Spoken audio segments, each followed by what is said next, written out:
토르 세 번째 단독 영화인 토르 라그나로크의 개봉일인 10월 25일이 코앞에 다가왔습니다.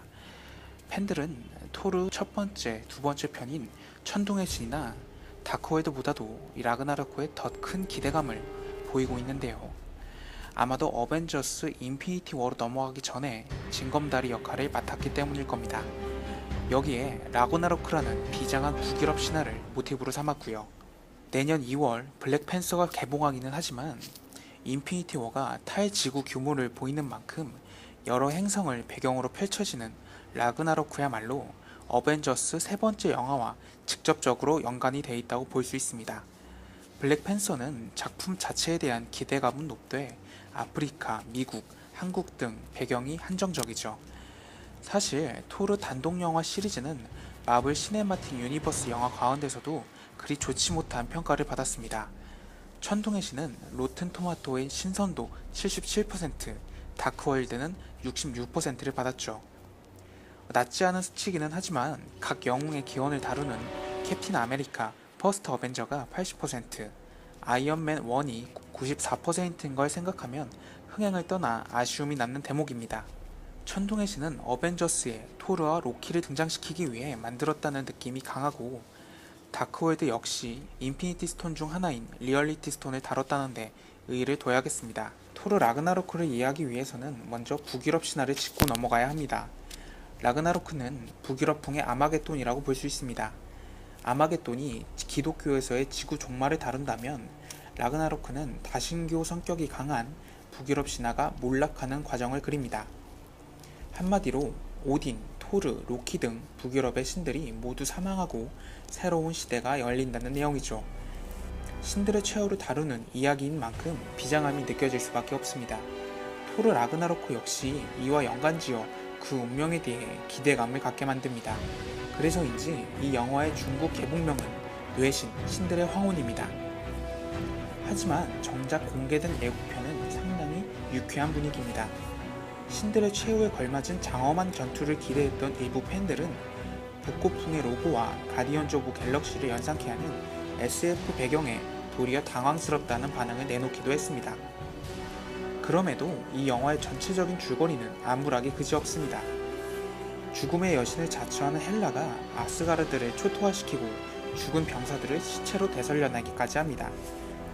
주인공인 토르는 본인의 힘의 원천인 묠니르가 파괴돼 외딴 행성 사카르의 검투사로 전락합니다. 그의 아버지 오딘은 행방불명되기까지 하죠. 신의 몰락이라는 측면에서 본다면 라그나로크라는 주제는 적절한 연출이라고 해도 무방합니다. 그래도 든든한 우군들이 토르에게 힘을 보탭니다. 가장 눈에 띄는 인물은 헐크입니다. 예고편에서는 검투장에서 토르에게 대적하는 모습으로 처음 등장하죠. 아무래도 플래닛 헐크에서 착안한 모습으로 보입니다. 플래닛 헐크는 아이언맨, 닥터 스트레인지 등에 의해 지구로부터 추방당한 헐크가 검투사로 활약한다는 내용입니다.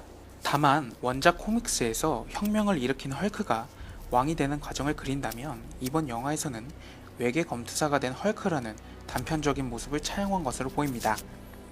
여기에 관계를 회복한 동생 로키, 여전사 발키리처럼 팬들의 이목을 집중시키는 인물들을 배치하면서 흥미를 유발시키고 있습니다.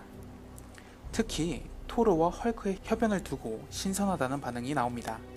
마블 영화는 팬들로부터 믿고 본다는 평가를 받을 만큼 뛰어난 연출력을 자랑하죠.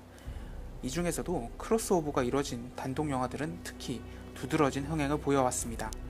토니 스타크, 아이언맨이 출연한 스파이더맨 홈커밍은 국내 관객 수만 720만 명에 달할 만큼 올해 최고 흥행작 중 하나로 꼽힙니다.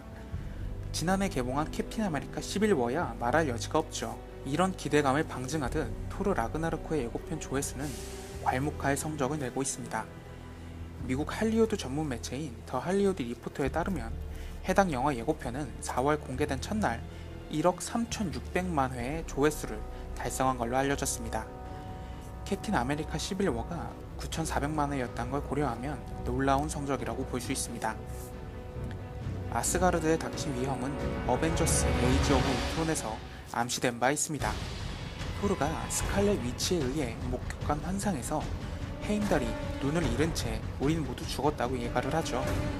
그는 아스가르드를 지키는 수문장인 만큼 다가올 위기에 경종을 울린 셈입니다. 공개된 3개의 예고편에는 주목할 만한 장면이 많습니다. 묠니르가 파괴되는 장소는 지구로 보입니다. 유출된 촬영 현장 사진에 난로한 오딘이 지구에 머무르는 모습이 담겨있기도 하죠. 토르는 닥터 스트레인지를 만나 아버지를 찾으러 지구에 왔다고 말하기도 합니다.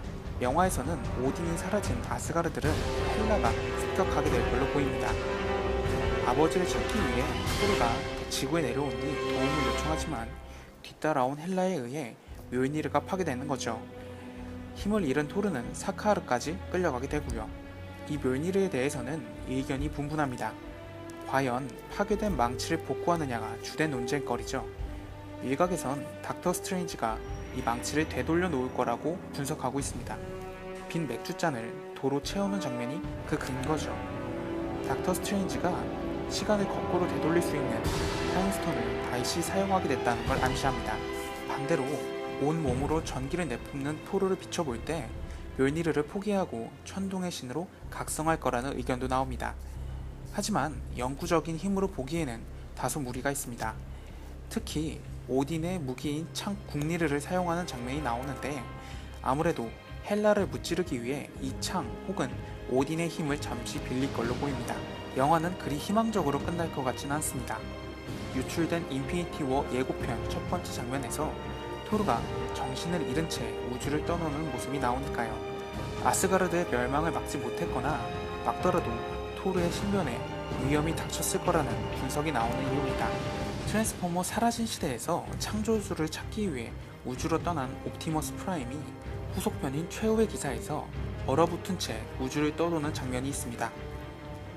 이를 유추했을 때 토르가 인피니티 스톤 혹은 타노스에 대한 단서를 찾으러 모험을 떠난 가운데 변을 당했다고 볼 수도 있겠습니다.